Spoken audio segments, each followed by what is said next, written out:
What if I told you that there were 2 or 3 accessories that you could get for the Osmo Pocket 3, pretty much all of them for under $100 or pounds, that would make filming yourself with it even more cinematic and potentially a higher quality feeling for anybody who watches your videos? If you're interested, then this is absolutely the video for you, because I've found 3 accessories which are absolutely incredible, and 2 of them fit in the palm of my hand right here.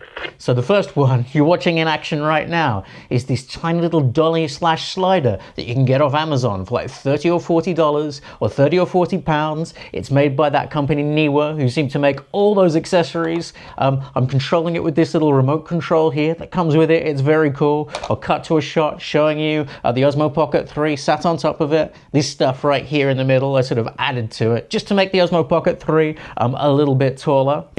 There's some sort of speed settings, so I'm on the slowest speed at the moment. You can control this all from the remote, the direction, and then like it's quite old school analog to get it to go in the right direction. It takes a few goes, bending these legs backwards and forwards on both sides. But so you can make it go in an arc, you can make it go forwards and backwards like I was there. It has its pitfalls as well. The tiny little wheels on it are definitely not good enough to sort of go on bumpy surfaces outdoors and things like that. It's not the most stablest of things, even with a gimbal right on it. So very, very cool, but maybe limited more to indoor use realistically, if you're really thinking about how you'd practically use it, but nevertheless, quite a fun little thing. And the other 2 are incredibly cool little clip-on lenses and filters that change how the camera works. The one I'm most excited about, and I want to run out and try right now, is this one here. I'm going to talk about this in a second. It's an anamorphic lens. And this one here, it's very standard. Lots of people on YouTube talk about these for all sorts of different cameras. It's a variable ND filter, which basically makes the exposure darker so that the Osmo always uses its shallowest depth of field at f2 to be able to give you those beautiful blurry backgrounds. I don't really need that in here at the moment. I'm not desperately trying to isolate myself from the background, and I'm using artificial lights in here to light me. The other cool thing about this though is it's a black mist filter as well, so you get that cool black mist look as well as being a variable neutral density filter. So what that does to your image is you get this soft glow called the bloom around all of your lights or the highlights in the image, and you get this overall sort of softening of the image, which people liken to being more filmic and therefore more cinematic. It's really useful when you're outdoors filming. I wouldn't use that one so much indoors. And then this one here, it's so exciting, the anamorphic lens. So if you don't know what an anamorphic lens is, it's basically the kind of lens that so many films have been filmed on. Anytime you think of a beautiful, incredibly wide scenic shot, or beautiful wide cinematic shots with these streaky flares on lights that streak across the camera, this is what's creating them, the anamorphic lens. If I whack it on here right now, it's a much wider image, and notice there's black bars at the top and the bottom of the picture. A lot of people will just add black bars to their footage, and they either don't know or don't care that that's not actually how an anamorphic lens works. And it was designed as a way to get really, really wide fields of view without actually having to change your camera or have a special camera to capture that. So what it does is it takes a standard frame, which is like the digital sensor on your camera or the piece of film in old film cameras, and it squishes a much larger field of view into that standard view. So when you actually get your footage back from one of these anamorphic lenses, something that's being shot on it, it's actually all squished and you look really skinny. I'll show you that right now, right here. So here I am really skinny, and then in the editing process, it stretches things out and you get this really nice field of view. So you do need to know how to edit and de-squeeze it, as they call it.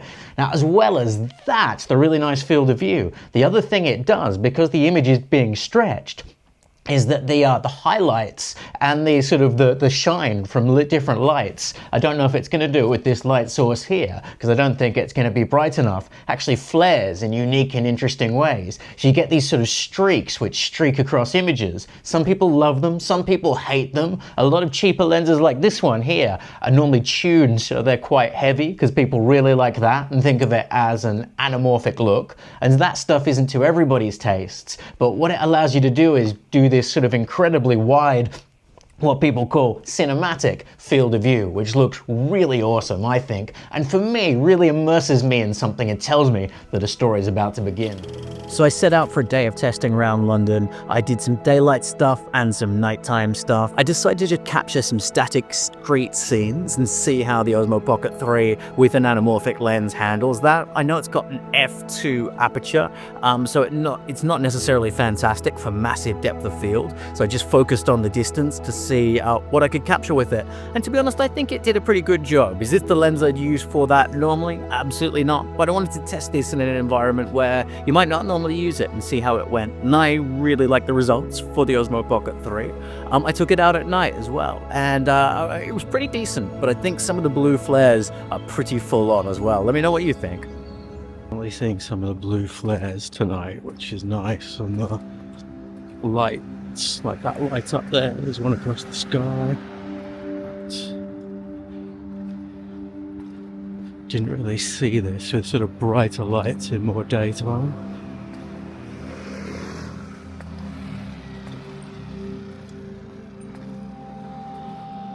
Be interested to see those brake lights up close on a bigger screen, see what they're doing.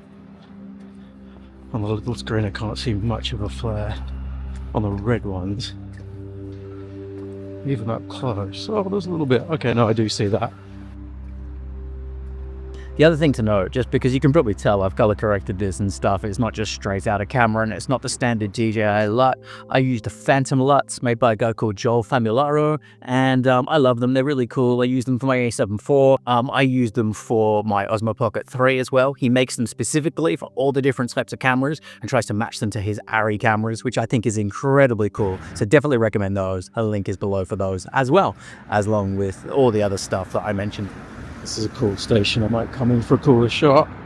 Here we go. Of course, it's so nice and wide. I keep forgetting. Keep thinking of the Osmo standard. That car actually could be cool silhouette. Let's have a look. I'll wait till it's gone, then I'll keep walking. There we go. It's quite fun. Wonder how much I lose the edge of that building at the top. Just like this scene, because it's got like so much contrast again, got the light and the dark from the street and the service station. We'll see how that looks.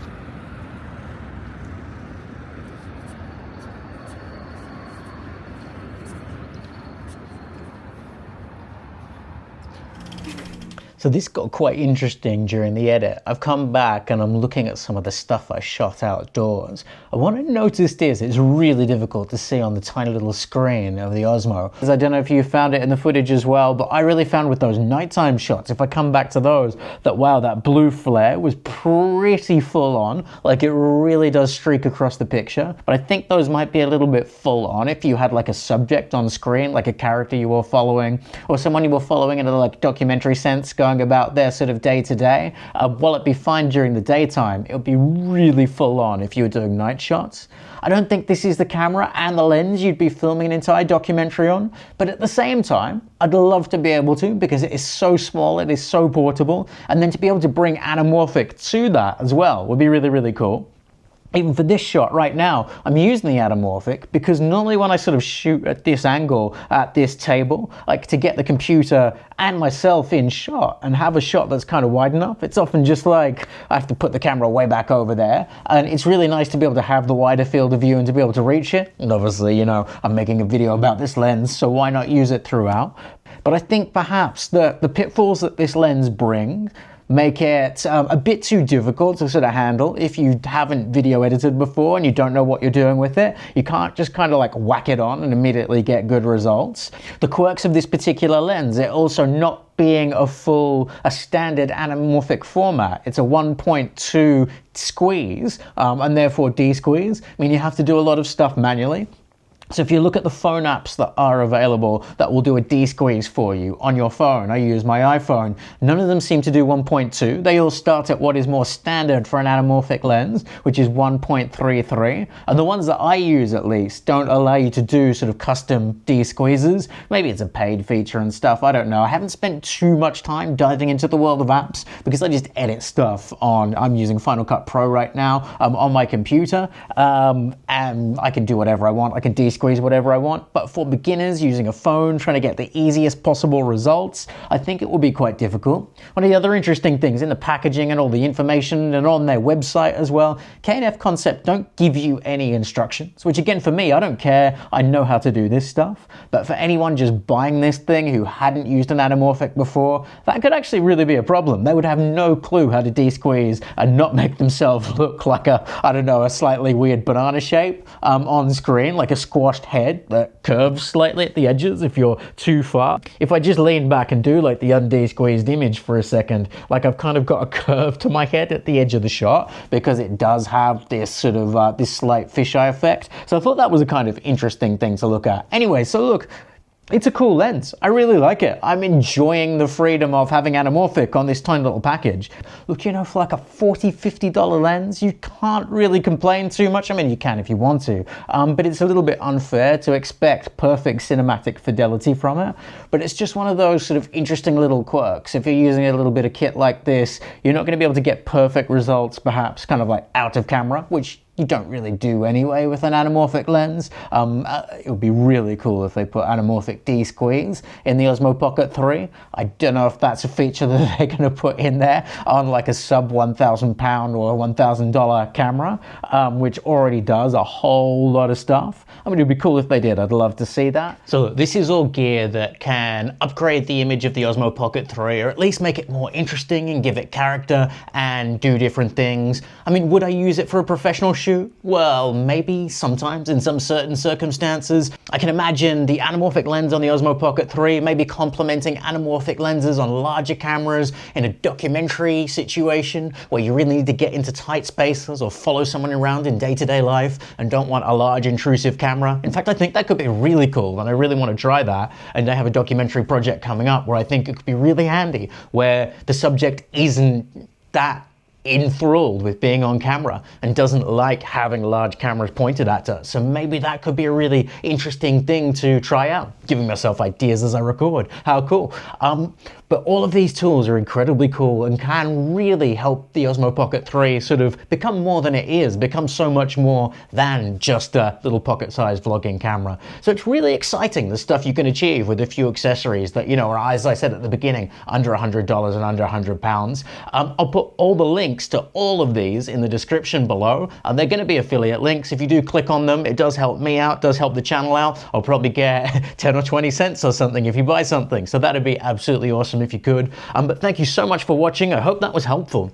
And I hope that inspires you to check some of this stuff out and go and film things. I'm going to go and film some more videos which are a little bit more storytelling focused perhaps, a little bit less vloggy and just talking to the camera with these, and post them to the channel as well. So if you want to see some more examples that are not just static street scenes or me walking around doing tests at night, then definitely stay tuned, hit the subscribe button and all that stuff. I know you're not supposed to say that anymore on YouTube, apparently is the latest trend, but who cares? I'm saying it anyway. Anyways, great to have you here. Take care and see you next time.